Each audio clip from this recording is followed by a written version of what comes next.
नमस्कार। आइए सुनते हैं हिंदी के शीर्षस्थ व्यंग लेखक हरिशंकर परसाई जी का लिखा व्यंग मुंडन। किसी देश की संसद में एक दिन बड़ी हलचल मची। हलचल का कारण कोई राजनीतिक समस्या नहीं थी, बल्कि यह था कि एक मंत्री का अचानक मुंडन हो गया था। कल तक उसके सिर पर लंबे घुंघराले बाल थे, मगर रात में अचानक उनका मुंडन हो गया। सदस्यों में कानाफूसी हो रही थी कि उन्हें क्या हो गया। अटकलें लगने लगी। किसी ने कहा, शायद सिर में जूं हो गई हो। दूसरे ने कहा, शायद दिमाग में विचार भरने के लिए बालों का पर्दा अलग कर दिया गया हो। किसी और ने कहा, शायद उनके परिवार में किसी की मौत हो गई। पर वे पहले की तरह प्रसन्न लग रहे थे।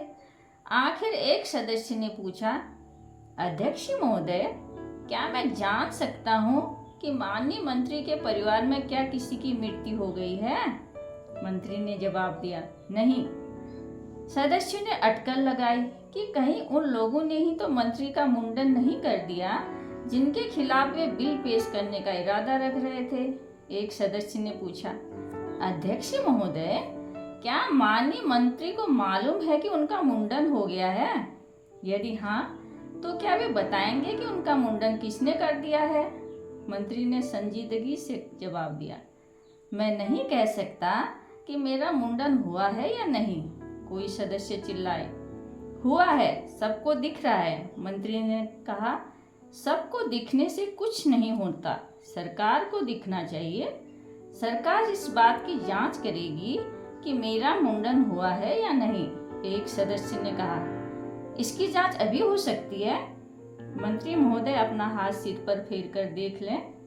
मंत्री ने जवाब दिया, मैं अपना हाथ सिर पर फेर कर हरगिज नहीं देखूंगा। सरकार इस मामले में जल्दबाजी नहीं करती, मगर मैं वायदा करता हूँ कि मेरी सरकार इस बात की विस्तृत जांच करवाकर सारे तथ्य सदन के सामने पेश करेगी। सदस्य चिल्लाए, इसकी जांच की क्या जरूरत है? सिर आपका है और हाथ भी आपका है।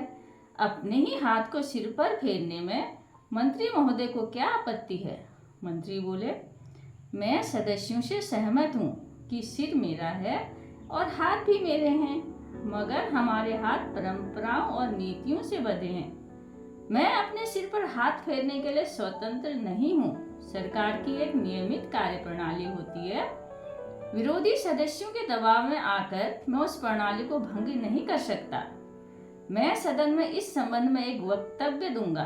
शाम को मंत्री महोदय ने सदन में वक्तव्य दिया, अध्यक्ष महोदय, सदन में यह प्रश्न उठाया गया कि मेरा मुंडन हुआ या नहीं। यदि हुआ है तो वह किसने किया है? यह प्रश्न बहुत जटिल है और इस पर सरकार जल्दबाजी में कोई निर्णय नहीं दे सकती। मैं नहीं कह सकता कि मेरा मुंडन हुआ है या नहीं जब तक पूरी जांच न हो जाए। सरकार इस संबंध में कुछ नहीं कह सकती। हमारी सरकार 3 व्यक्तियों की एक जांच समिति नियुक्त करती है जो इस बात की जांच करेगी। जांच समिति की रिपोर्ट में सदन में पेश करूंगा।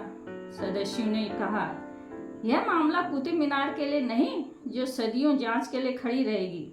यह आपके बालों का मामला है जो बढ़ते और कटते रहते हैं। इसका निर्णय तुरंत होना चाहिए। मंत्री ने जवाब दिया, कुतुब मीनार से हमारे बालों की तुलना करके उसका अपमान करने का अधिकार सदस्यों को नहीं है। यहाँ तक मूल समस्या का संबंध है, सरकार जांच से पहले कुछ नहीं कह सकती। जांच समिति सालों जांच करती रही। इधर मंत्री के सिर पर बाल बढ़ते रहे। एक दिन मंत्री ने जांच समिति की रिपोर्ट सदन के सामने रख दी। जांच समिति का निर्णय था कि मंत्री जी का मुंडन नहीं हुआ है। सदन के दूसरे भाग से शर्म शर्म की आवाज उठी। ऐतराज उठे, यह एकदम झूठ है, मंत्री का मुंडन हुआ था। मंत्री मुस्कुराते हुए उठे और बोले, यह आपका ख्याल हो सकता है, मगर प्रमाण तो चाहिए।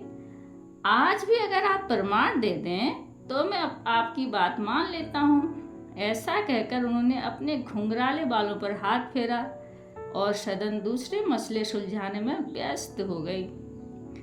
यह व्यंग राजनीति में कार्य कैसे किया जाता है, इसको बयान करता बेहद धारदार व्यंग है। धन्यवाद।